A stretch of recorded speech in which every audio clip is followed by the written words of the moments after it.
Hello everybody, Darren here, and welcome back to Satisfactory. Now today, we're going to be building a coal power plant from start to finish. Perfect for beginners with a good explanation of fluid mechanics in-game, and many other game tips sprinkled throughout. Now remember, you can download the save as well to check out how things were done, for free. Nothing's required of you, but I wouldn't say no to a like on the video, subscription, or dare I say even a channel membership to get these videos early. There's also the production plans and all that stuff as well, so just check out the description, you'll find it all there. Now, before we get started, we're picking up right where we left off. There's just a few little errands I want to do. I want to get making a zip line, maybe even some blade runners, so we're just going to go around collecting a few bits and pieces while some resources build up in the background, allowing us to build bigger and better. Shouldn't take more than about 10 minutes. So I'm going to be heading out straight east. Now, the good thing with nighttime is we're going to also find hopefully a lot of slugs and other collectibles along the way. Now, here on the eastern coastline, this is our Caterium deposit. Now, it's blocked with a boulder, but that's no match for us. We've got portable miners that can just kind of siphon away a little bit of ore on the side. And dropping multiple means we'll gather quite quickly. I think 400 Caterium ore will be plenty to take back with us. And look at these little miners working their hardest, squinting, because it's quite a challenge to dig deep. Alright, just like that, 400 Caterium ore. We'll take it all back with us and get to smelting. Now, on the way back, I've been keeping an eye out for Mercer Spheres and slugs and summer sloops. We're going to use a lot of them in the next video. There's actually loads of these in the desert, and they're quite easy to spot compared to dense jungles and forests. You can also use Satisfactory Calculator, the website, upload your save, and see which ones you haven't got. Alright, so we want to get Caterium ingots. It needs 50 ore. After we do that, we're going to require some ingots to get the quickwire recipe, so we'll just set up a smelter. Alright, we'll just get ready with the constructor because it's going to have to go in there eventually anyway. And just hook this up to power. And now we have our Caterium ingots. So I'll just feed in the ore manually, and I guess we'll set up a little container here that can just feed the rest in while we're away looking for quartz.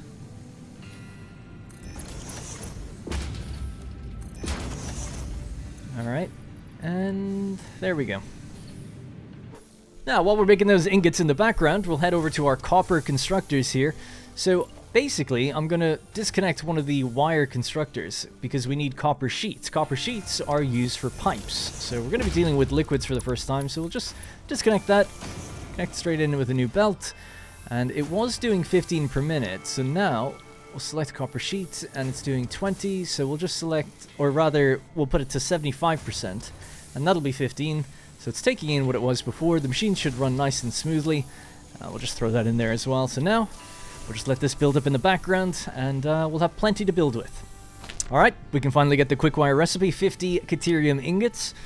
And quickwire is made in pretty high volume, but we need it, basically, to unlock further things in the node, but also the zipline. We'll just select quickwire, throw in our ingots, and the rest of the Caterium ore will burn and make its way in there. And boom, zipline, easy as that. Now to actually make it, we need a Xeno Zapper, so we'll just make another one of these, and then we need 30 more quickwire. Perfect. Alright, there we go. So this is going to greatly help with traversing some of the cliffs and stuff, allowing us to get those Mercer Spheres and summer sloops and other things like that. Yeah, I was just passing by this cave, and I felt we should go grab some stinger remains. I haven't got them yet, just to advance more stuff in the map. It's not that necessary, but it's got to be done. Alright, there's our quartz. So I'm basically at the very northern point from where our base is, slightly over to the west. And we'll just drop the portable miners again, collect about 400, should be good to go.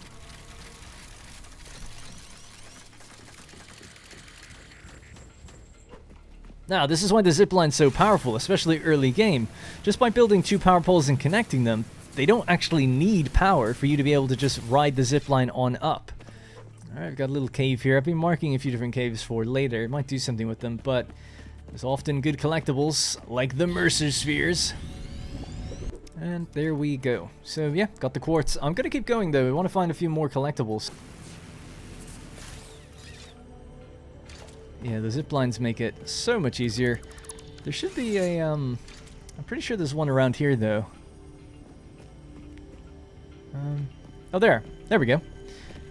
But yeah, we're going to need a lot of these to unlock the dimensional depots, and then we need one for every depot we build, so There's a hard drive site over here as well, although it's enshrouded in gas, so I'll have to be kind of quick getting in and getting out. Just want to see what kind of stuff we got laying around here. Oh my god. Alright, so I formed a plan.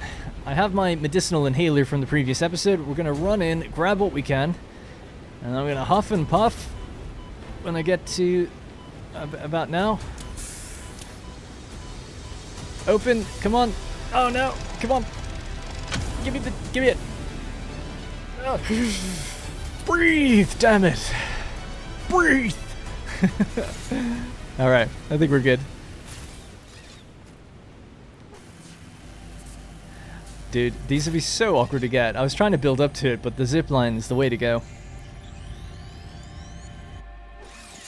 Alright, there's one more hard drive site over here, which has no requirements, so we'll just go grab that one too. Yeah, this place has actually got a lot of good materials. Now, I guess we'll just first open it up and get our hard drive out. Thankfully, there's no gas on this one.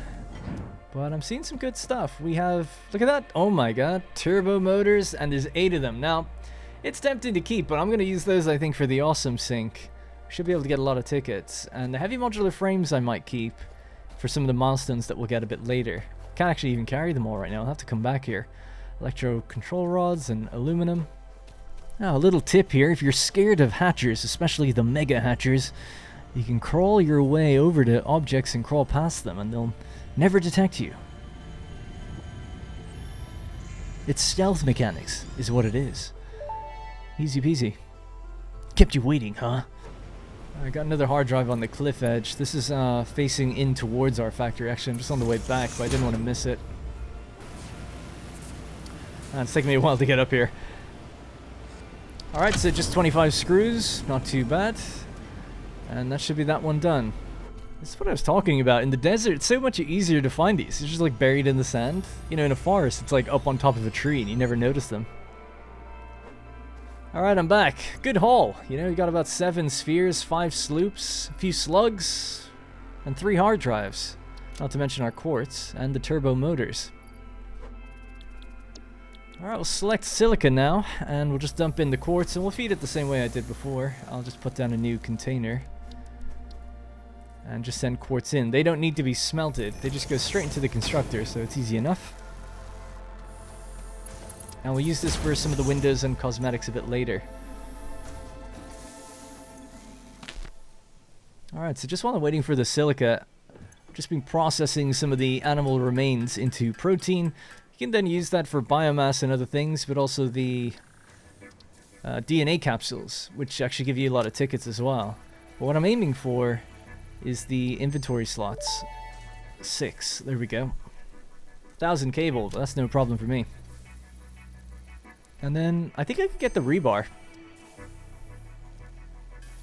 Yep, we'll just make a bunch of rebar.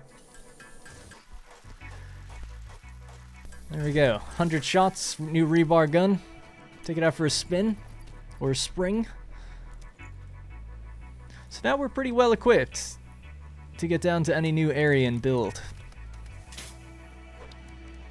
Now, the last thing I wanted to do is actually just build an awesome sync really quickly, and I'm going to sync in those turbo motors and see how many tickets we get.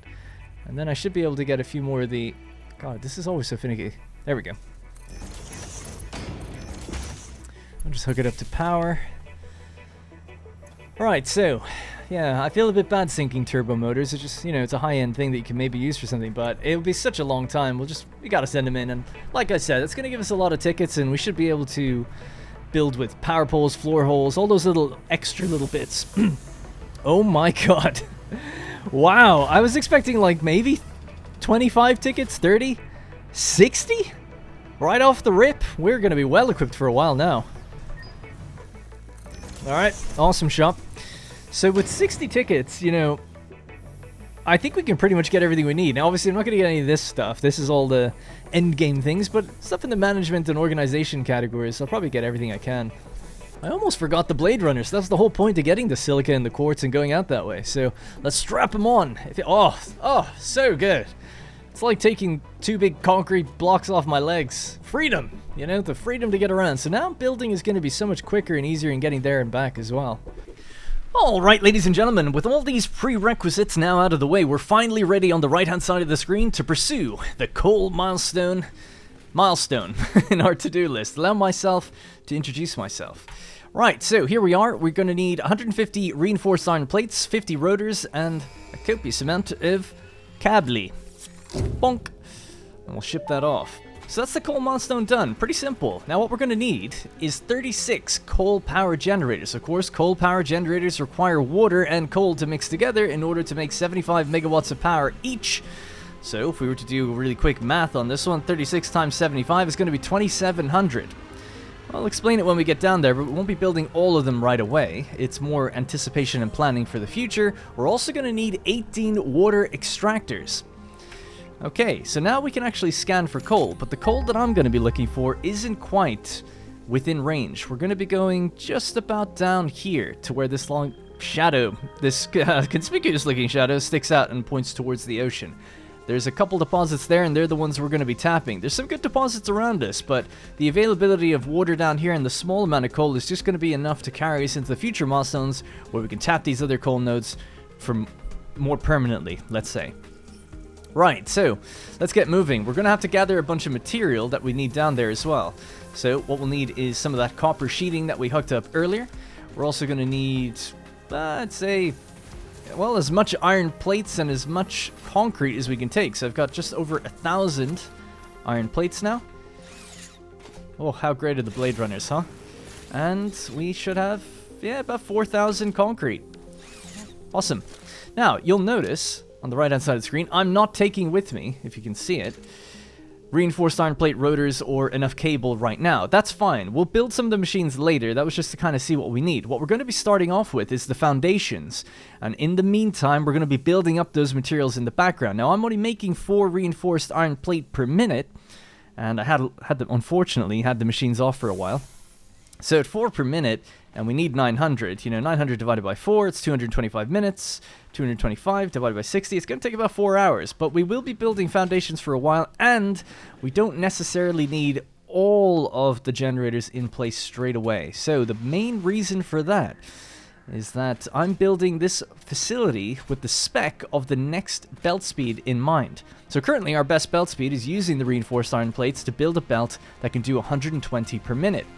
But once we get steel power, once we unlock steel production, we'll be able to build belts that can do 270 per minute. So I'm building this coal power plant with the 270 number in mind, knowing that very soon we'll be able to just upgrade the belts and our power will ramp up significantly. So that's the plan anyway, so don't fret if you feel like there's a lot of materials that you have to gather. We can add on the extra ones later, or, you know, just leave the area open. Whoa, I've gone a bit far here. Leave the area open for the future. I'm going to take out that rebar gun. Wait a second. Oh, sorry, it's in my hand. I was like, where is it? And fire some shots at these guys. So the interesting thing with the hatchers is you can sneak up on them, but also just 2 shots is enough to take them out. So it's pretty good. If you can do it from distance, you can actually do it before they even open as well. So let's try it with that one in the distance. Bit of a far shot on that. But there you go. Got it before it opened. Same with this one, right? Don't have to do any of that funny business sneaking up to things if you can just shoot them from afar. Alright, so now that we've cleared the natives out of the area, we can have a quick look at our deposits. So we have a pure coal node here on the left and a normal node here on the bottom right. Now the purity is not going to matter too much. We're going to aim to get the exact same amount out of both, and starting off that's going to be 120 per minute to hit our max belt speed, but our future belt speed of 270 per minute should also be achievable with both of those nodes using Mark II miners. Now, to orientate ourselves and build along together so that if you want, you can build this same facility if you're at the same point of the game as me. Good starter, little coal power plant. We'll orientate ourselves by having a look at this sort of rock arch here. I'm going to take out a lookout tower, just get a bird's eye view. And remember, if you miss something or I glance over something or the edit cuts and you're just a little unsure of how I did something, just download my save, whatdarrenplays.com/satisfactory. It's completely free. You don't have to be a member. There's no ads. I don't get anything from it. I just want you guys to be able to follow along and not have to be worried about how things were done. Right, so a few little fundamentals from foundations before we get started. A foundation is 8 meters across. If we were to build one just like this, if we hold control, we can actually move 8 meters. 1, 2, 3, 4, and so on. Obviously, we slide down then. So it's 8 meters across. This will be mentioned a few times later on, just so that you're aware. And obviously, we're using a 2-meter high one here. You have 4 and you have 1. You can tap E just to cycle through them. You can hold E to see them. Okay, so normally, when we're ever building something, you hold Control to align it to the world grid. So we'll just get rid of that one. Aligning it to the world grid is a really important thing, because it means that all of your factories will line up with each other should they ever need to connect together with roads or just, you know, trust me, the factories will grow. And it can be nice to make sure that they will align together. Now, if you want to get really crazy and nice and creative, you know, aligning to whatever the terrain features are, and having free builds can look great, but it's a little bit more tricky when you want to kind of link things together, like I said. So, this is a coal power plant. It's not reliant on any other factory or lining up with anything. So we're not actually going to use the world grid, but almost always I will be. I'll be holding Control and you'll always see me line up. So I just think it's very important to mention that. So what we're going to do is start using this arch as the kind of starting point, I guess. Holding Control, we're going to look at just the bottom of this arch where there's a little, you know, group of debris and group of rubble there. Holding Control onto it will align your foundations like this. If we look up slightly, a little finicky, there we go. We can make sure that that 2-meter thing is raised above the ground. If you can't do that, just press E. We'll use a 4-meter. It's the same thing either way, so not a big deal.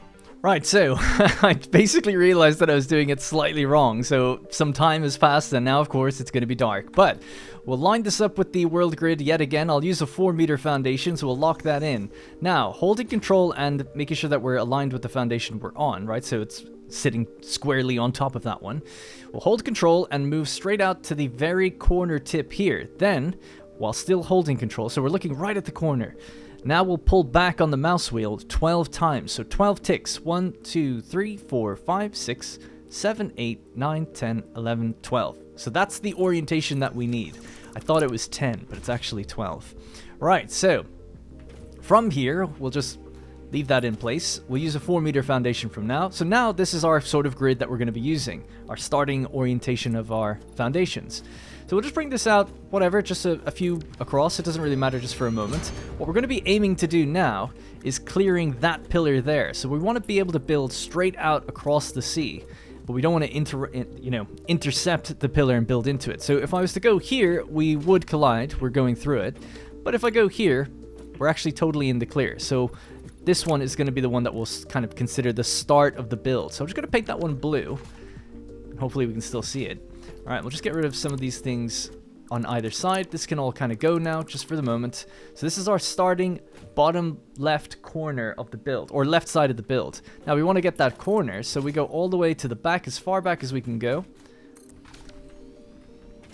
Which is basically there, right? So we don't want to go any further because it'll be going into the wall. We don't want that.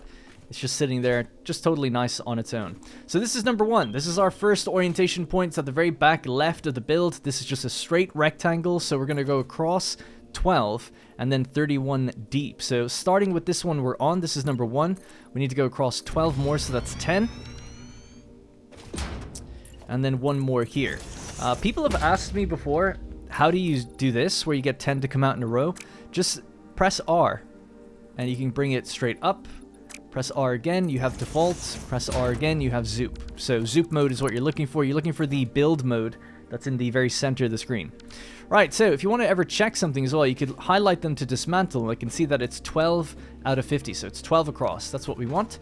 Now we need to go to 31. So we'll go 10 straight out. And that's going to be 11 if we include the start. But from here on out, I'm going to go with a 2-meter foundation. So a little bit of a creative choice for this one. You don't have to do it, but it'll look a little bit better if you just use 2 meters as we go further and further out over the water. And then another 10, and that's going to be our 31. So there we go. That's 31. Now we'll just close the loop. We'll go across again 10. That's 11. We need to hit 12. So this will be number 12, but we'll go 10 in that direction. And then another 10. And then we'll use the 4-meter again, just like on the other side, and just link these guys up. Make them friends. So that's what we got. There we go. Looking good. Now, if you were to have a look at this rock here, for instance, and notice that it's protruding through, that's normal, that's okay. A few of these rocks are going to do that. We'll figure that out later. Also, you can see that the orientation is now aligned with the 2 coal nodes in the distance. That's part of the reason that I wanted this orientation to be correct. We're aligned with those in a straight line. We're also clearing that pillar, and we're going straight out over the water. At least that's the idea. Okay, so now I'm just going to fill this area, basically.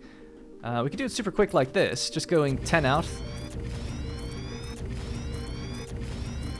Alright, just like that, we have a 12 by 31 big rectangle that goes out over the water. Now we're going to build another floor on top of it. So we'll just get our wall and we'll go up 3. So 1, 2, 3. And then basically copy exactly how this was done, except using 2 meters the whole way. So it's again just 12 by 31 in the exact same layout. Alright, there we go. So now we have, you know, a almost mirror copy of the floor above. Obviously, it's just using 2 meter foundations the whole way, but it's the exact same layout. Big rectangle, 12 times 31. Alright, the sun is finally coming back up, so I'm just going to extend these foundations out towards the coal, just 10 out in a line, and then do another 10 out in the line next to it. And then a little nook right there. So, to help orientate, if we were to go too far to the left, you can see that it's actually clipping through. We don't want that. So yeah, that should be pretty clear then, hopefully. Right, so I'm going to get the catwalk stairs. We'll just aim it up by 2. We'll get the right angle then. Here. Get the rest of the stairs. And there we go. So now we can walk up to the top and look at our beautiful sea of metal. Alright, so let's work out a little layout for all of our generators. So basically, the outside layer here is going to be always reserved. That's going to be just free space to kind of walk around if we need to. And then just that one foundation in is where we can actually start thinking about how we build. So it's going to be 1, 2, 3, 4 foundations in, and then 9 out. So 2, 3, 4, 5, 6, 7, 8, 9. And we just bring that across and then close that. So that's one of our groups of generators. We're going to have 3 on the left and 3 on the right. Groups, that is. A gap of 2 in the middle. And then we can go 1, 2, 3, 4. All the way down to the same distance. And then close that gap again. So there we go. It's another group of foundries. I was going to say another group of generators right there. And we're going to leave a gap between them. Just a 1 foundation gap and then just start this again. So 4 across, 9 down. Alright, so let's take a quick look at the layout from our bird's eye view. So we basically have 6 groups of what will be coal generators, and I'll talk about why it's 6 and how I determined all this just a little bit later. I don't want to dump the numbers on you until we actually start putting down the generators themselves, which will be soon. So we basically have these 6 that are here. They're all the same size, a 4 by 9. They all have a 1 foundation tile gap around them, and then there's a 2 foundation gap going all the way down the middle. So that's basically it. You know, it's pretty simple. So we can knock those 2 things off our to-do. We've obviously done the coal milestone, and we have our foundations in place. The next thing is going to be the generator placements themselves. So I'm just going to run back and get as many reinforced iron plates, as much cable and rotor as I can. Alright, so I'm back and I've got as much material as I could carry with me, or rather, as much as we could produce in the time I was gone and back. So we've mostly filled up, which is good. Now, going into the architecture tab, we'll get the catwalk intersection, which aligns itself to the towers quite nicely. We'll just bring that all the way down the center. This is just temporary. We'll just use it as sort of scaffolding for me to kind of walk along and build from up here. Get that bird's eye view that I always mention. Right, so within our first group of generators here, we're going to build our very first one. We're going to build 6 in total. Now, to align this, of course, any building can be aligned by locking it in place by pressing H, and then we can kind of freely look around it to see did we do it okay, but we can also, more importantly, nudge it. So using the arrow keys after it's locked in place, we can nudge it 1 meter. So remember I mentioned 8 meters on a foundation? You can normally nudge things 8 meters in the game, but there are mods out there. Infinite Nudge, I believe, allows you just to do it as much as you want. I don't have any mods enabled for this playthrough yet. If I ever do, I'll let you know, but the plan is to keep it vanilla and try to just beat the game for once. Right, so while you can nudge it a full 1 meter, you can also do a half nudge by holding control and then using the arrow keys. So that's a half meter, of course. Okay, so let's place this down and get it lined up. So for this first one, I'm actually just going to hop down on the ground and we can walk through it, and then I'll have a look from up high later. So what we want to do is bring this all the way to the back. So we want the stilts of this machine to be aligned and laying over the seam of these foundations all the way at the back. So we're leaving plenty of room here at the front for our inputs to go in. Now we want this circular input, of course the liquid input, and the square input, the material input, the coal. Want the circle to be aligned with the center of this foundation. So the center has like these lines here, so we want it to be aligned with the center. It's now aligned with the back, and it's as simple as that. Once the first one is down, it'll be easy to do the next one. So we'll just hold control and it'll snap right next to it. We'll lock this in place again and then nudge it across 2. So now it's aligned with the center of 2 foundations. We'll lock that in, lock it in place, nudge it across 2, and now we're aligned with the center yet again. Lock it in place, nudge it 2, we're aligned with the seam of 2 foundations. Lock it in place, nudge it 2, we're aligned with the center. And then finally our 6th machine, nudge it across 2, aligned with the center. So, the reason that I've done that is actually just for ease of building. Now we know when we're downstairs where to kind of line things up. It'll just be a little bit easier, but basically what we have to do now is go into our logistics tab, down to liquids, and we need the pipeline floor hole. Don't worry, I'll ease you into this one and guide you through it. These used to be all bugged and messed up, but not anymore. They're fairly straightforward. So now we're going to bring this all the way out to the center as well. Right, so we'll start in the center of a foundation on the seam, and that one's good to go. Center of a foundation. So nice and easy, don't have to think about it too much, and it just works. Alright, so that's pretty good. Next up, we'll get the regular floor hole, so the conveyor lift floor hole. Now for this one, I'm going to place it right at the base of the machine. So I'm keeping these separate so that downstairs the pipe management will be just a little bit easier. So we'll just build one of those, and another one there, and just do this the whole way down. Cool. Alright, so our lifts will snap in really easily. We just look at the bottom, we aim it in, double click, and that's it. Mark 1 lift is totally fine. Alright, so they're all hooked in. Now, for the pipes, I've unlocked the clean pipeline. I think when a pipe is this small, it'll be clean anyway. That just means there'll be no markings on it. It'll just be a straight pipe with no indicators. So, just with auto, just feed these straight in. Not a big deal.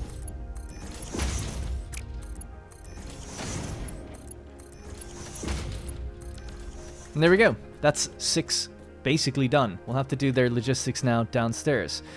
But what we have to do, really, is duplicate that over as many times as we can. Now, we've got 2 separate lines, so we'll do 6 here, and then another 6 here, and then just as many as you can fit all the way down in a line. I guess it might be worth mentioning, when you're starting on the opposite side, we won't be lining this up with the center, like we did there. We'll be lining the first one up with the center of the 2 foundations. So it's kind of like the opposite starting position, if that makes sense. Now, at the gap between 2 different groups, I'm going to push 1 foundation in, cut away the tile, and then we're going to build a little staircase that leads down. So I believe it'll be 3. 1, 2, 3. And then basically just fill these in with like little fencing so that we don't fall.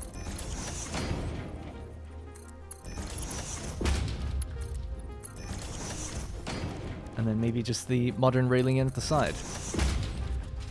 Alright, so now we've got a nice way up and down on both sides, right? Because I've just done the other side as well. Same thing. There's a little slug underneath the factory here. I didn't think I could get rid of this without a bomb, but you actually can with the chainsaw, so that's good to know. Alright, so here's what we've just done to the roof, but it should be okay, it should be manageable. So basically, we're going to use a little trick here now to kind of line up the pipes the way we want. So we'll start with a pipeline support aiming straight down the middle of our foundations. Now, because we built this floor right on top of this floor, we can look at the bottom and know where the kind of floor holes are going to be lined up, broadly speaking.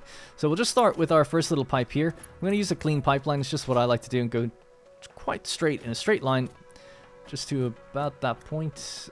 Let's go a bit further back, actually, just to here.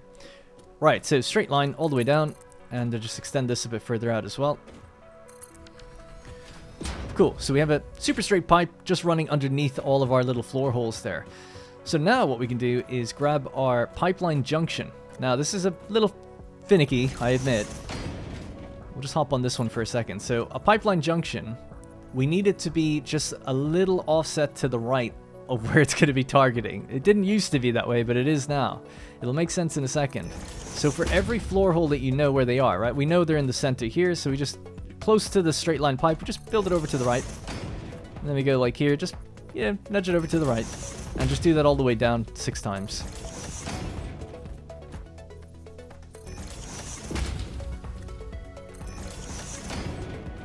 Right, so now that they're, you know, loosely in position, that's fine. We can look at the straight pipe now and hold control, and we'll snap in. So we want to snap onto the left kind of outline, right? You can either go on the right or the left. So we'll go on the left, and we'll do that for each one.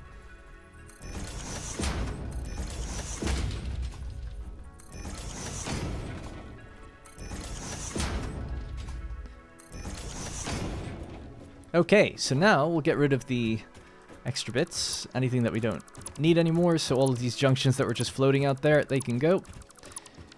These junctions are now aiming straight up. We can get rid of that. Cool. So now we just connect them straight in. Super easy. So that was the reason for putting down the junctions. It allows us to put junctions vertical and aim straight up. Now, because pipes can be a little finicky, and I'll explain liquids in a moment, or probably when we build the water extractors, just gonna get rid of that segment and redo it, because I had a little, you know, separator on it. Alright, so now we're just left with a very clean, straight pipe with all of these little separators going upstairs to the floor holes. Just gonna do the same now for the other side. Alright, just like that, our next row is done. So let's have a look at the material input. So we'll just get a lift, we'll bring it straight down to the ground, and face it out away from the pipe. That's the idea anyway. So we'll face it out, not through the ground, but just sitting on top. Now, if you want to be a little lazy, but it's totally fine by me, I'm joking really, you can put a splitter, snap it straight onto a lift. It just works, it works great, lots of people like doing that. I just find it a bit weird. Basically, the little plate that comes up and lifts whatever the material is, it goes through the splitter. So I just find it a little odd, so I always move it out. But it does create a little bit more work for you, because that will go down, and then you have to reconnect this in.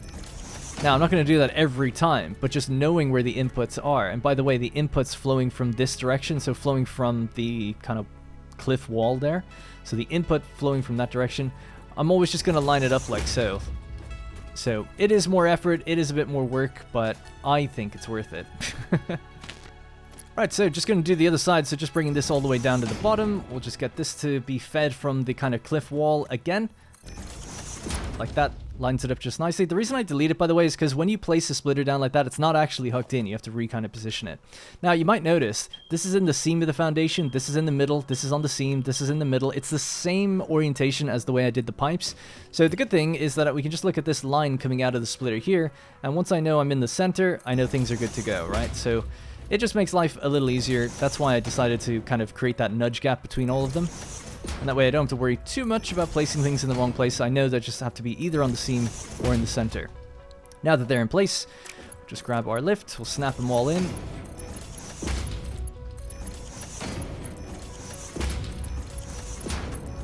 And then we'll just feed them together.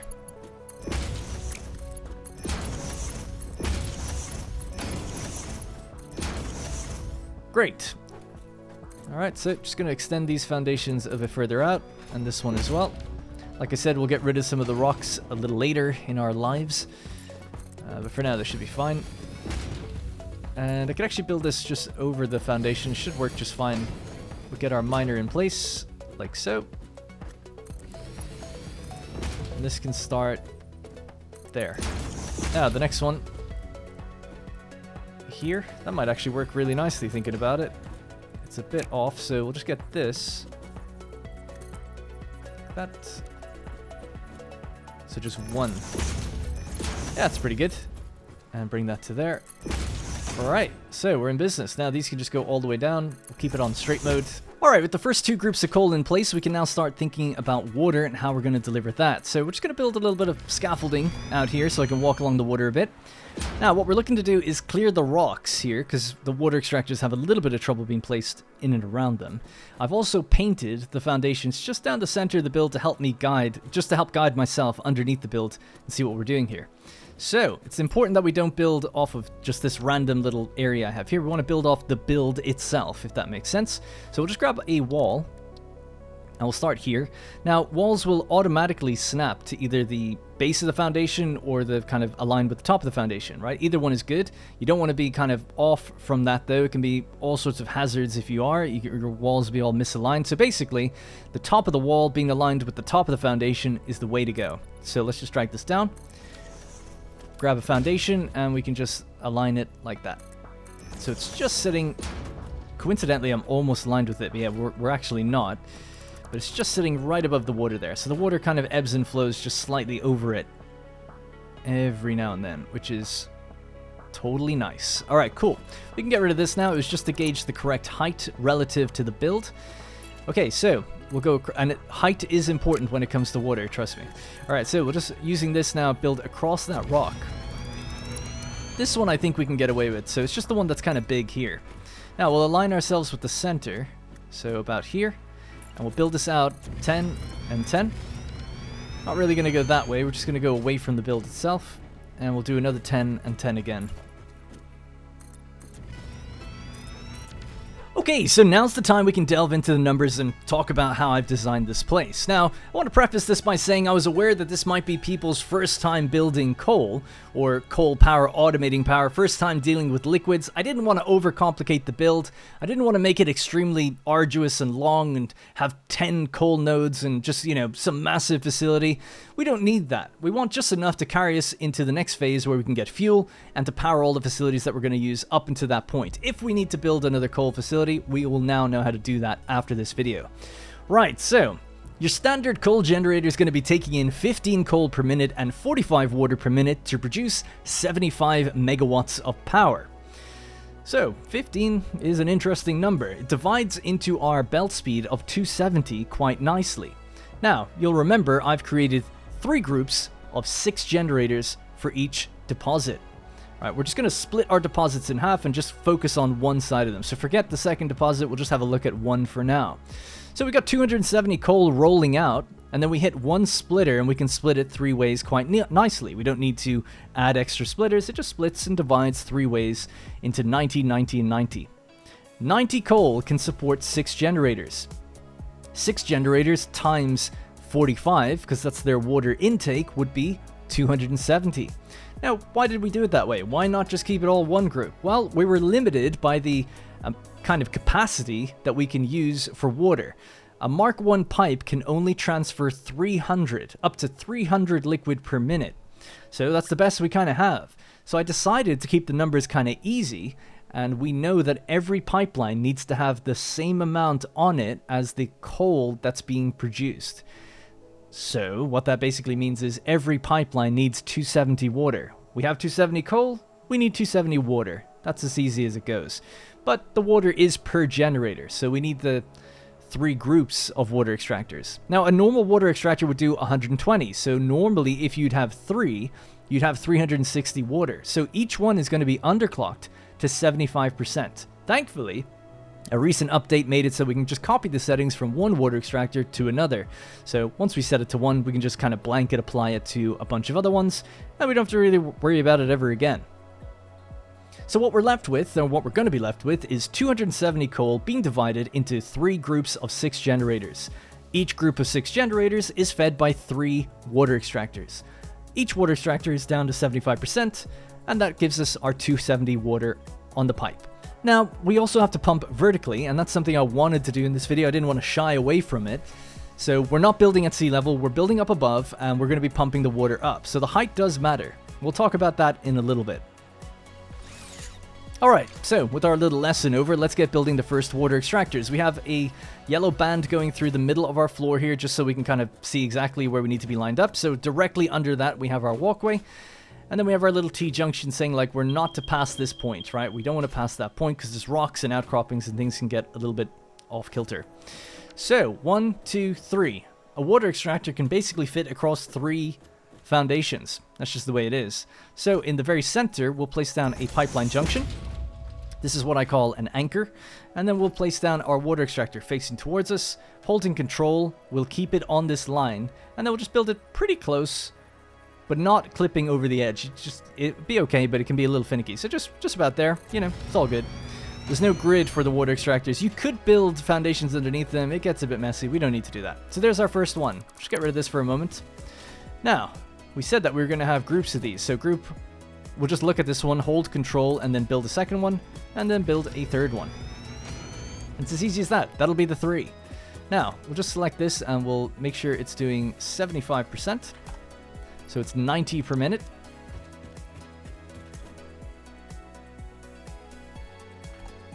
And we could just copy that setting, and then when we look at the other one, we can just press Control V, and it's pasted. So we'll do that for all of them once they're down. So that's the first 3. The next 3, we'll just do it the exact same way on the opposite side. So you might not even need this first anchor now that the one is directly across from it, but just in case, pop that down there, rotate this around. Now, interestingly, I was actually allowed to line up with the center of it, not the side of it. This is the center, yeah? So that's good. Just make sure that happens, because sometimes with those junctions, it does try to line up with the side of the junction, not the center. There's our next 3. Easy as that. We'll just paste our settings onto each one. Make sure you see that paste sign appear, because sometimes it doesn't. It can be a little finicky. And if we just select it, boom, 75, 90 per minute, 9, 18, 27, 270. Great. Right, so we just need to kind of combine these together and then choose where they're going to be sent up. So we will actually use that junction here in the center. We'll get another one to go along there. That should be that. We'll just connect these 2 together, connect this in there. And then this one can just kind of wrap around. So if we look at the center, rotate the support and then bring it down to 1, 2. I think that should look okay. Let's just make sure. Yep, you get that kind of right angle. Just looks a bit better that way. All right, nice. So what we have to do now is we need a bunch more groups, right? So just to illustrate what the next one's going to look like. So we'll do 1, 2, 3. Now at a certain point, we'll need to do the other 3, I guess. Let me just put these down, then I can talk through what I'm visualizing in my head a little bit better. Just go out to there for a moment.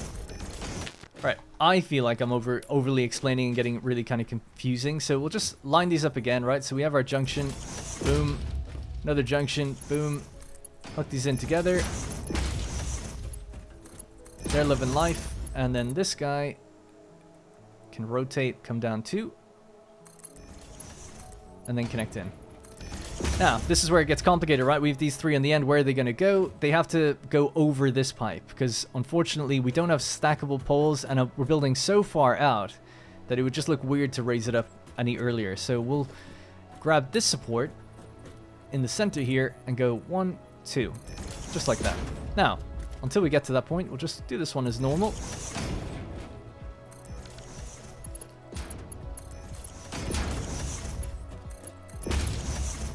Connect those in, and then 1, 2. I think that's okay. I'm not sure if I aligned that correctly.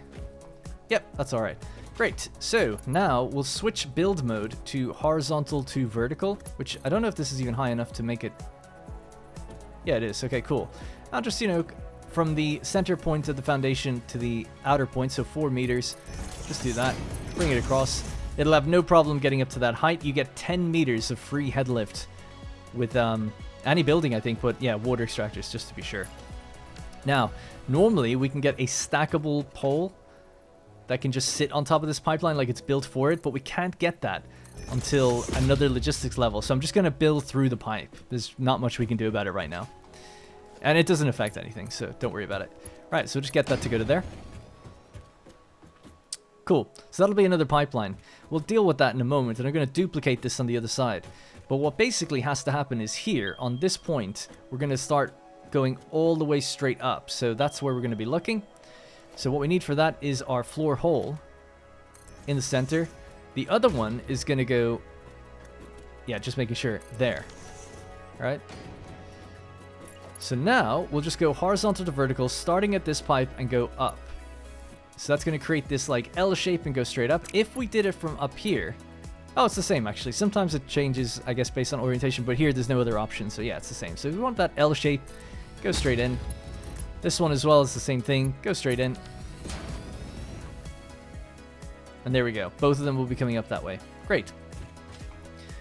All right, we're just going to duplicate that now on the other side. Alright, so there we go. We are hooked up. So we just need to bring the final ones up to the top as well.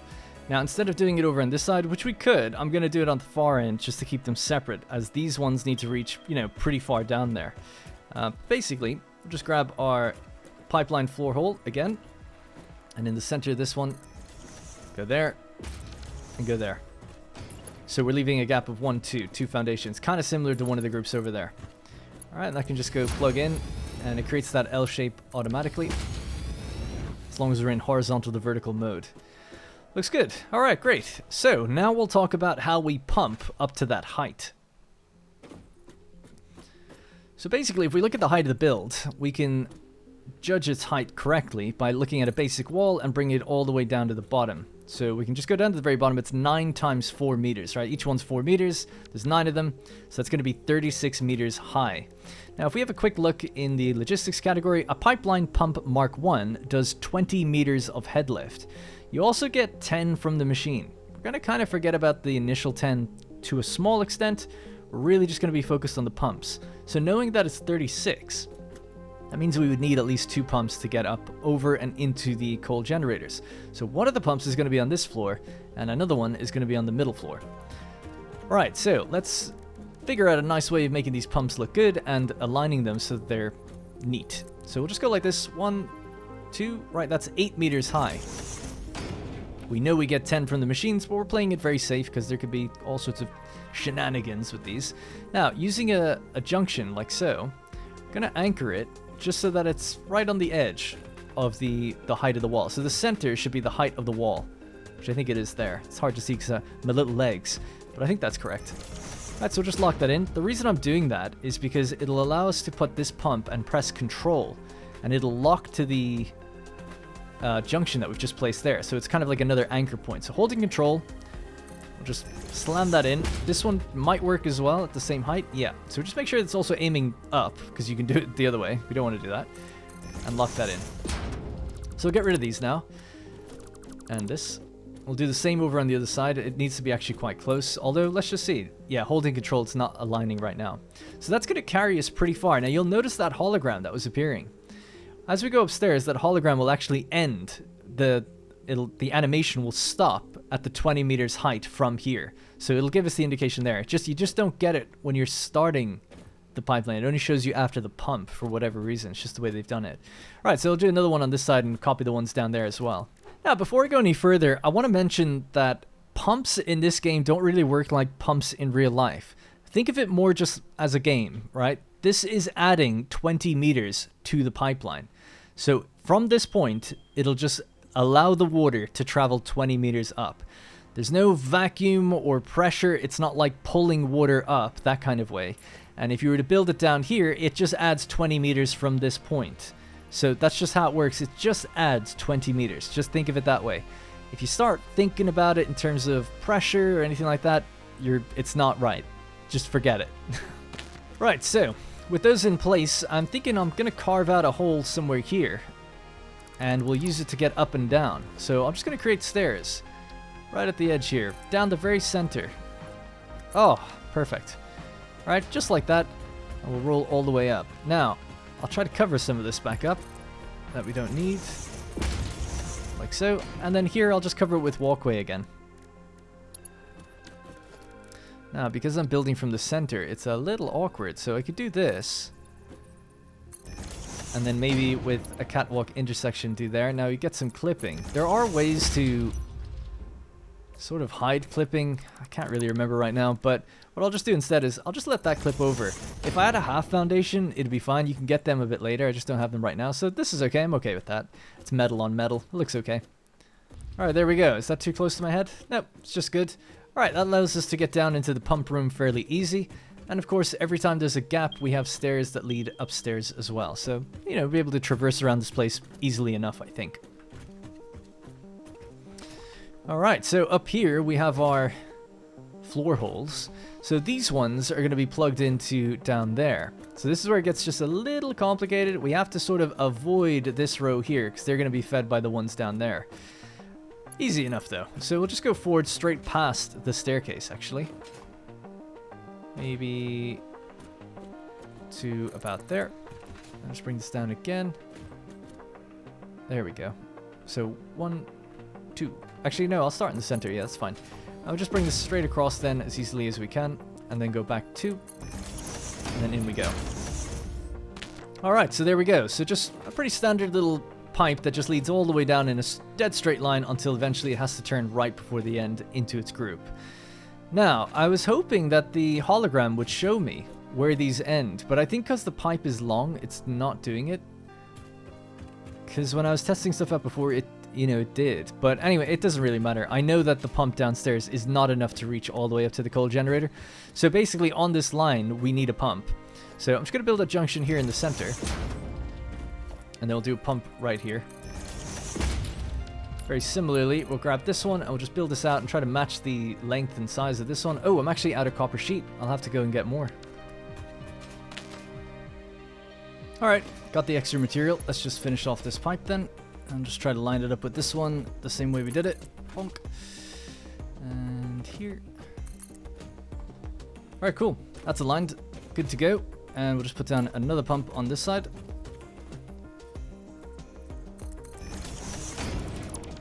And that's done. Alright, so that's our first group hooked up with water and everything now. So we just have to do this for all of the others. Alright, so things are finally starting to take shape. So in the interest of time, I've gone ahead and added all of the 36 generators all in position, and as well, I've done all of the logistics downstairs now. So everything is just hooked up. Almost exactly as I showed you, right? So if you've done one group, it's just mirroring it on the other side. It's pretty simple. The only thing to kind of, I guess, explicitly explain is how I've done the floor holes, right? We had a look at these two coming up here. They go down a straight line and then bank to the right to feed into their respective groups. Of course, now we've got pumps just here on the upper level. So again, just using the junction as our anchor point, the pumps can kind of just attach on. They do need power, so I've got power poles here running down the central band, doing the same thing. So let's have a look at these ones, because this is just where, it got a little bit confusing. But again, if you've missed something and you are trying to build along, just download the save. And we should be good to go. You'll be able to find everything out that you need. Also, I should say that this is a bit more of a beginner-friendly episode again. I'll be going quicker and quicker as time goes on, spending less time talking about all these specific nuances to the builds. So hopefully things will be able to go a bit faster as well. Right, so the 4 pipeline floor holes, tough one to say, are located here. So the closest ones to me, they just go pretty much straight, and then they do the same thing. They bank to the right just before the other floor holes. So that way they're able to kind of keep clear of the other rows of machines. So pretty straightforward. And then the ones on the end are a little bit different because they go the opposite direction and they flow out and around this way. So again, just using the anchor, I was able to kind of put the anchor point on the seam of the foundations, build 2 pumps, and then hook up the pipes. Makes things a little bit easier that way. It should be mentioned that pipes do not necessarily have a flow direction. They're free to kind of flow liquid back and forth, or you can lay them out in any way, unlike a belt which has a specific direction. Now, if you put a pump on it, things can only go out one direction. They will not backflow through a pump, even if the pump's not active. Okay, so I think we're pretty much covered. I've also done the power lines down here. So basically at the junction points, I've put down a power pole between the 2 junction points and then just hooked them up to 2 extractors respectively. So that's basically it. What I'd like to do before we turn this place on is actually do some of the cosmetics. So I thought I would talk this through. Of course, in the Awesome Shop, that's how you can unlock some of these cosmetics. I'm going to use copper for the pipes, so not too dissimilar. Now, if you look at a pipe segment and you press G, you'll get a filter. That means you can apply it only to that. So I'm looking across, holding down on the left analog. Left analog? God, it's been a long day. The left button on the mouse, and I'm not painting the junctions because they're not part of the filter. So it's a good way to just, and I'm not painting anything else. So it's a great way to just paint things rapidly and only hit the target that you actually want. And basically just going to do this for all of the pipes. Now the segments I'm going to color unpainted, and we'll have a look at that in just one sec. Alright, so I know it's a little bit dark in here, but our pipes are pretty much colored now, so I'm going to get the unpainted finish and basically do that now on the junctions. So using the filter again, we can just look straight at the junctions, just paint those. If you want to be really particular as well, which I kind of do, I'd like to also get the floor holes.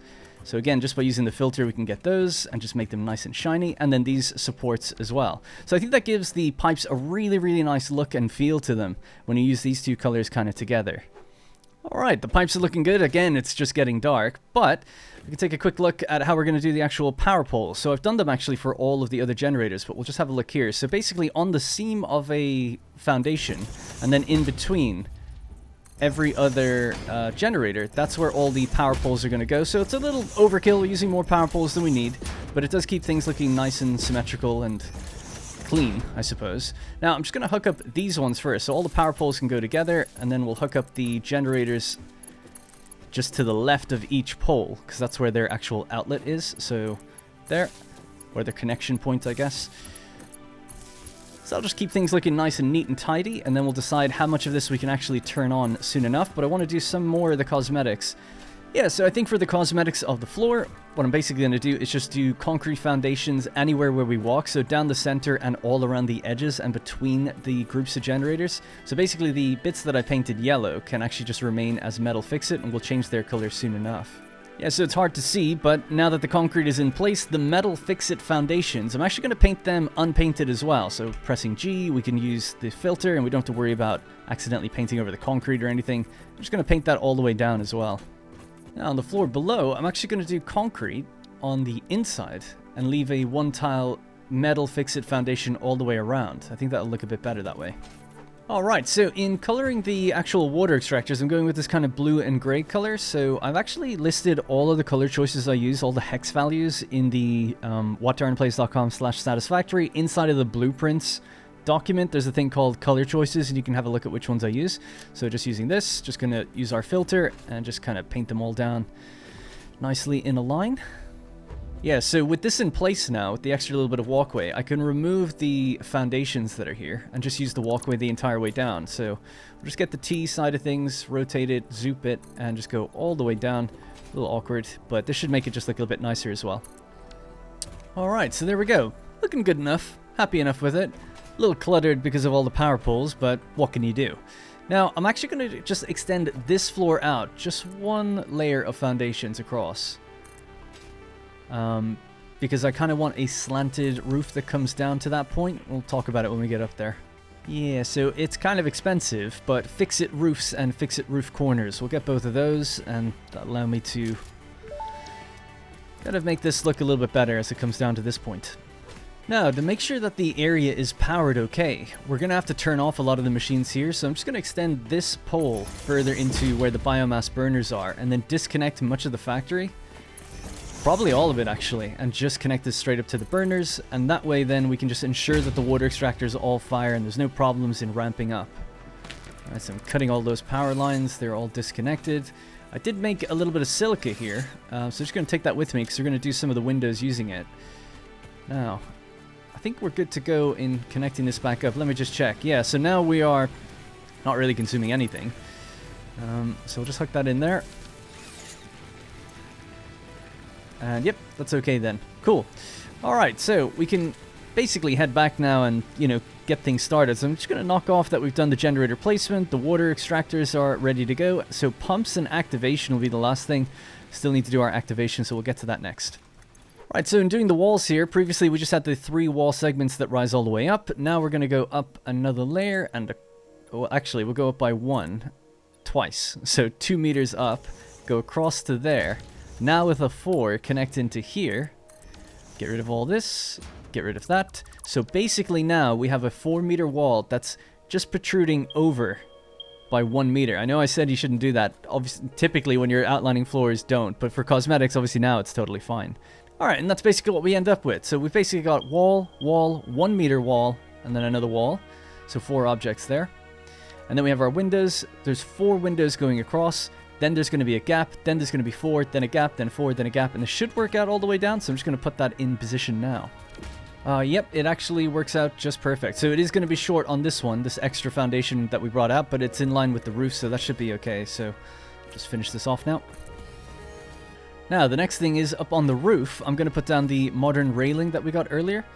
The industrial railing might actually look good too. Actually, yeah, you know what? We'll go with the industrial railing. Why not? And we'll use it all the way down, just as a little barrier so we don't slip over the edge.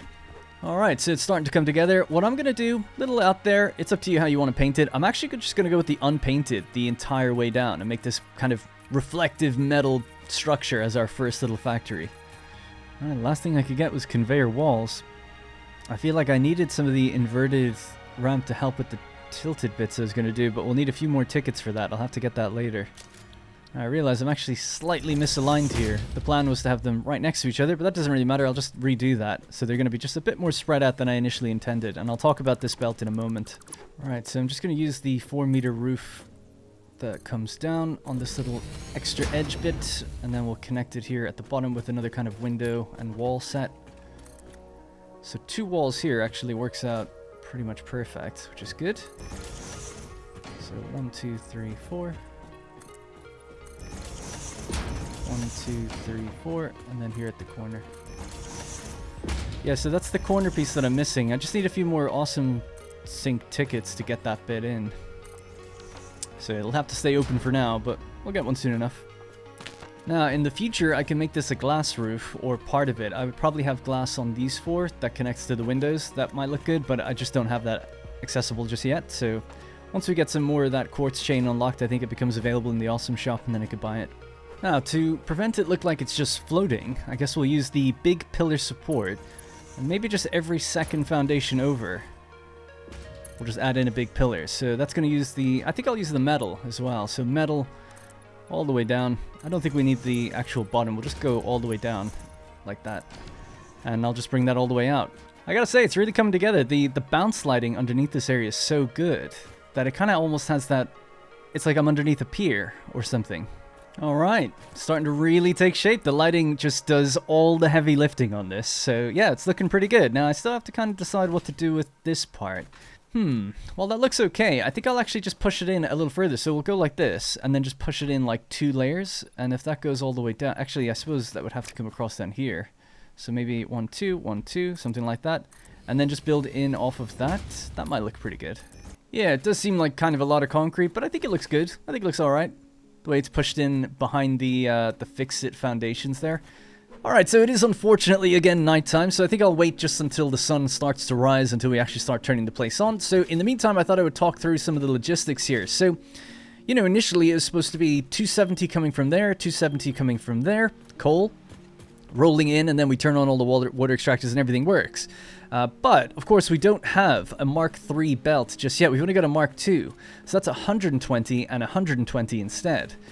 So, with that in mind, what it means is instead of the 36 generators, we can actually only right now power 16. So that'd be the first 6 here, and then 2. So what I'm going to do is basically just connect these 2 across. So those 2 are linked. And then disconnect this. So that is the initial 6, plus this one, and plus this one. And I'll do the same over on the other side. Now, downstairs in the basement, it's kind of similar. So, with the initial 6, we still need our 1, 2, 3, doing 270 water. So they're totally fine, keeping everything at 75% clock speed as well. So none of this needs to change, that's okay. But for then just adding the 2 additional generators, we just need 1 water extractor to be active. So just 90 per minute is all the water that's needed, because each one takes 45, and there's only 2 on that other group. So what that basically means is, we can just disconnect this. And that should be that. Now, from the description of the logistics, you might think that this belt, right, which is going to be Mark II, we'll just follow this one along for a moment. It's now doing 120 per minute. It's going to feed straight into the base, or into the power plant. And I had said in the logistics that I was going to use a splitter and split it 3 ways evenly into 3 different groups. But just for the ease of building, we're going to do a manifold system. So it's just going to be the one belt that wraps around and then feeds down into 3 groups in a straight line. Now, you don't have to do that. If you wanted, you could put a splitter like right here. You could have the right output go into one group, the middle into another group, and the left into the far group. That would work totally fine, but this is just, I don't know, it's just for ease of building, keeping everything on one line.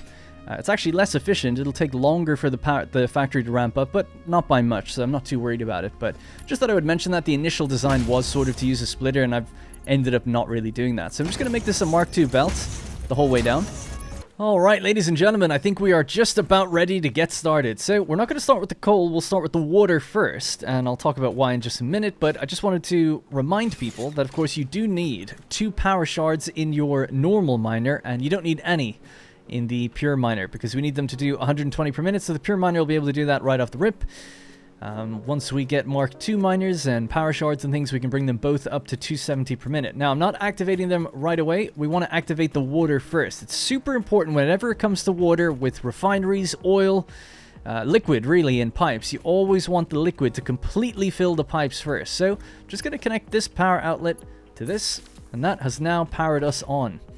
So, remember, I disconnected the entire old factory just for now, because this place takes quite a lot of power, relatively speaking, for what we can produce with the biomass burners.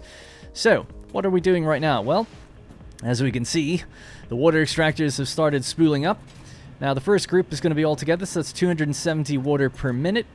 And the water is now going to be, you know, doing its thing, rolling into here, and then kind of settling at the bottom of the pipe before it starts to overfill. Once this kind of starts filling and filling and filling all the way to the top, it'll reach the pump, and the pump will then push it up the rest of the way, basically. So it doesn't really go up until it has nowhere else to go. So that's quite an important thing.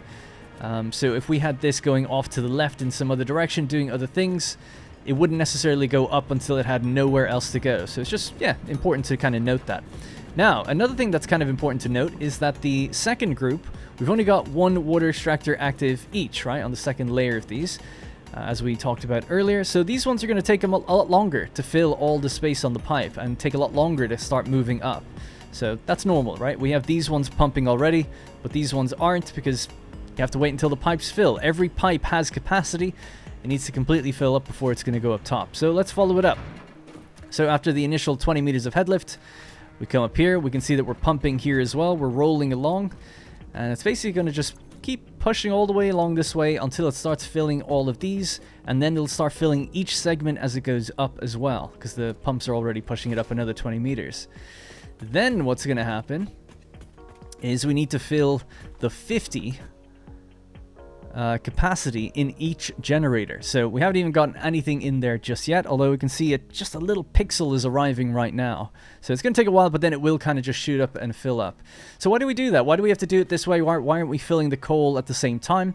Well, basically, it's a bit of a complicated thing to explain, but the long and short of it is that unlike a belt, a pipe does not have a set transfer rate, right? If I put something on a belt and it moves from here to here, if that belt is 60 per minute, you know, that was always going to get there at that exact amount of time. A pipe has a capacity of 300 per minute, but the flow rate is actually based on how full a pipe segment is.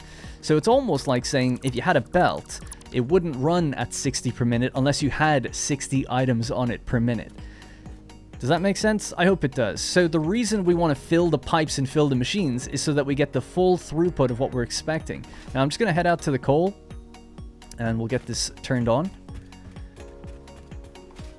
So just basically connect this into there, connect that into here, and there we go. The drills are lowering. So it's going to take a little while for the coal to even make its way in, but hopefully I've timed it well enough that it's okay. It's better to do it this way anyway. If the water extractors get backed up, it's not a big deal. But if you're not providing enough water, they can always run short, and you'll always get sputtering with your coal generators. It's a whole thing. So trust me when I say, always fill your pipes. Just always fill your pipes is actually the way to go. I was going to say fill your pipes first. So just always fill your pipes before turning on the other stuff, if you can. That's really the optimal way of doing it. All right, so now we just wait. You know, we have to wait for the coal to get here. I just remembered, actually, I haven't actually hooked up the other side to power just yet. So let's just grab this. We'll go to that spot there. This spot here. Down to the end. And in there. Right, so we can see that these are nice and totally full, so they're basically just waiting for coal now. Now these two, I'm gonna guess, without looking, only being provided 90 per minute. Nah, they're probably not full or barely even getting anything at all yet. Yeah. Alright, the pumps have actually stopped pumping, so this means that the pipes are completely full up here as we wait for the first batches of coal to arrive. So they're just circling around now and beginning the manifold. Yeah, so this is these are splitters, right? And as I explained in the first episode, this is taking coal off the belt, this is taking coal off the belt, but not in an even way. It's getting less and less and less as it goes down. So the ones on the end are going to take the longest to fill. So if we just take a quick look upstairs at the chimney stacks, the first two are burning, then we expect to see the third, then slower to get to the fourth, then slower to get to the fifth, and then they might even go off and on as they're waiting for that coal to arrive. but we are providing more than they need, so they will get it eventually. Yeah, so we're just seeing that wind-up process right now. So, we're doing 16 of these machines, so we expect to see 1, 2, 3, 4, 5, 6, 7, and 8, all those smokestacks burning on either side, and that'll be 16 times 75, so we expect to see our network give us a capacity of 1200, plus the, I think, 180 from the biomass burners, so 1200 plus 180, so we expect to see it go all the way up to 1380 once everything is all said and done and running. Right now, we're at 450, give or take, bouncing around a little bit, but just give it a little bit of time. The pumps are pumping again. As soon as water starts getting taken away from the ones on the end, you know, the pumps are free to then start pushing the water again. We can actually check how much did the water extractors get backed up. We expect them to get backed up a little bit because the coal isn't being taken in full amounts just yet. So if they do, it's not really a problem, but you could always just drag the water from here and put it in the bin. And then you can kind of have a nice, empty, clean machine. Again, it doesn't really matter.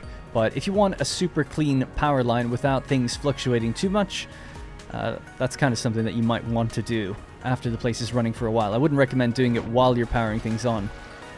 Now, these ones are going to take a little while longer. So now that we've gotten some power going, we could actually hook up the other water extractors just to really push water all along the pipes, fill all these generators, and then we'll just re-disconnect that when we don't need it anymore, and they start getting backed up again. So this will just help encourage the water to get to where it needs to go as we're waiting for the coal to arrive as well. Alright, looking good. Now we're seeing a little bit of sputtering on the chimney stacks, which is expected. You know, we have a manifold here, so if we look inside the machine, we can see there's 100 coal in this one, there's 100 in this one, there's 23 in this, and then 1 and little bits are trying to make their way down. So you just kind of have to wait for each machine to fill as it goes down. And that would have been, greatly reduced if I did do the splitting that we talked about early on, but I decided just to do it in one big manifold lane, so I don't mind waiting, you know, probably about the 15 minutes it'll take in total to get everything up to 100%. So we're hoping for a nice even flat line by the time we get to the top. Oh, by the way, I forgot to mention this, but when I was talking about pumps earlier, I had said that when you put a pump down, it adds 20 head lift to the pipe. That is kind of true. It's probably not the best way of explaining it. They don't stack. So if I did another pump here, you don't get 40. This is why I stacked the pumps inside on the upper floor, because this just adds 20 range of height from this pump. And that's it. They never stack together. So you basically have to go to that 20 point, put another 20 on it, go to that 20 point, put another 20 on it, and so on and so forth. Later on, we're going to get Mark II pumps, and they push all the way up to 50 head lift instead of 20, and they cost double the power of these. So they're a little bit more efficient. So one of those down at the same position as the initial ones would be all we need, actually. So it'd be nice. We could get rid of these and not have to send wires down the middle if we wanted to. Not that any of it matters, really. Alright, so I think we've completely jammed the pipes with water, as expected, so that's good. So I can just disconnect this now again, we don't need it. So all of those can go offline. They're going to remain offline now until we get 270 belt speed. Once we get that, upgrade the belt speed, connect the wires, bada bing, bada boom, we're done. I think as well in this location, similar to the other side, I'm going to make an entrance so that I can get in and out here. But by copying it, the entrance will be there. Yeah, it's a bit too far down. I'll just do it here, I guess. Make a little doorway. A little staircase that leads out. Could look good. Alright, there we go. That's kind of nice. I did spot a Mercersphere all the way out there, so I'm just going to grab that while we wait for this power to ramp up. Alright, ladies and gentlemen, there you have it. All 16 coal generators burning uninterrupted. Looking damn good, if I do say so myself. Nice and clean. So, speaking of clean, look at that. What a line. Not a dip in sight.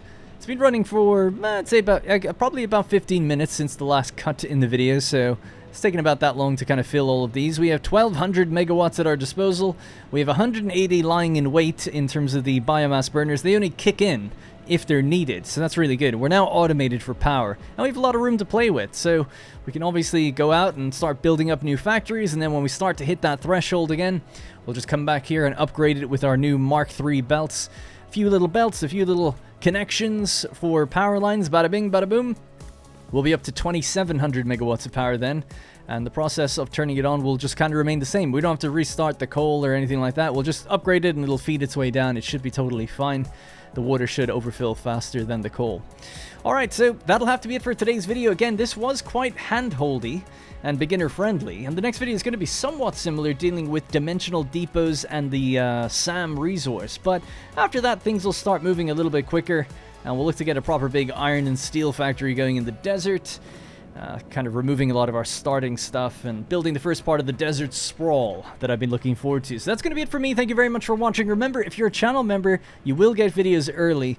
And please do consider leaving a like or sharing with friends that you think they're going to enjoy the video. It is a beginner-friendly video, so it's often a good one to share with people that you're trying to get into the game.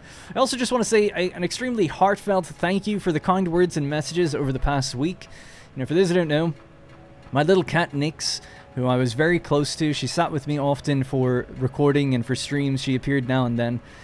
She became extremely unwell and passed away. And she was only 5 and never had any issues before. It was an indoor cat, so it was with me, you know, basically all the time. So it's been a bit of a rough week. So when I posted about it to YouTube's community tab, people were just extremely understanding and caring. So thank you. I don't mean to go so long without videos. I know people say, oh, it doesn't matter, don't worry about it, and that's really kind and everything. I just want to still express the point that it's not going to be usual to go multiple weeks without one. So Christmas is around the corner, so there might be a little bit of hitching now and then, but once we get into the new year, we'll be banging these out pretty quickly, hopefully, and the streams too. Alright, that's going to have to be it for me. Thank you very much for watching, and I'll see you in the next one. If you made it this far, thank you so much. Remember, you can check for the save file, blueprints, and more by checking the description, and if you're a channel member, you can get the next video early. Thank you.